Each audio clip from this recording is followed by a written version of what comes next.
D'après l'Organisation météorologique mondiale, l'Afrique pourrait voir sa production de riz diminuer de 12% d'ici 2050 du fait des changements climatiques. L'utilisation des engrais minéraux ainsi que des sources en eau aura dans certains cas pour effet pervers d'accroître la vulnérabilité des producteurs.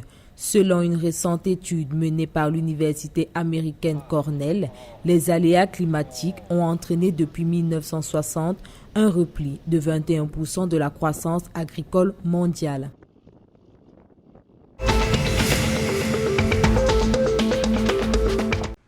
Au Sénégal, l'entreprise Baobab Plus, opérant dans la distribution des systèmes solaires domestiques en Afrique de l'Ouest, a levé le montant de 2 millions d'euros via un emprunt auprès de la banque d'investissement Lions Head Global Partners et du gestionnaire de fonds axé sur les marchés émergents Triple Jump. Les responsables de Baobab Plus ont annoncé que ce financement vise à se déployer au Sénégal où plus de 100 000 ménages, principalement en milieu rural, sont équipés depuis la fin 2015.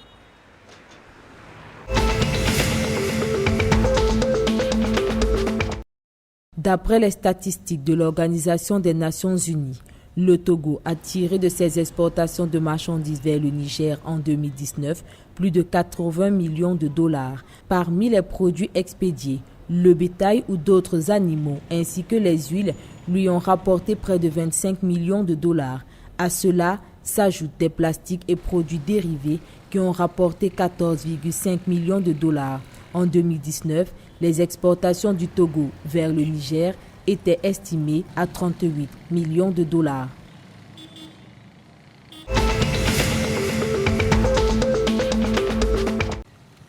Le Bénin et le Nigeria envisagent de mettre en place de nouvelles règles de coopération économique. D'après un document élaboré par la présidence béninoise, les gouvernements des deux États voisins ont engagé des négociations en vue de la conclusion d'un traité de libre-échange. Une liste de produits dont l'importation sera réglementée sera élaborée. Pour rappel, le Nigeria a rouvert ses frontières à 4 pays, dont le Bénin le 16 décembre 2020, après 16 mois de fermeture.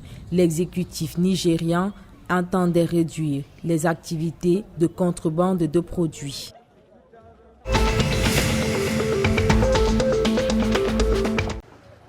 Au Nigeria, la société Seplat Petroleum, spécialisée dans le secteur pétrolier, a émis sur le marché international des capitaux le montant de 650 millions de dollars d'obligations remboursables sur 5 ans. Ces fonds collectés seront destinés au refinancement de ces dettes dont l'échéance est proche, mais aussi à financer d'autres charges selon ce qu'ont déclaré les responsables. Du fait de la pandémie de Covid-19, Seplat Petroleum a enregistré des pertes de 80 millions de dollars.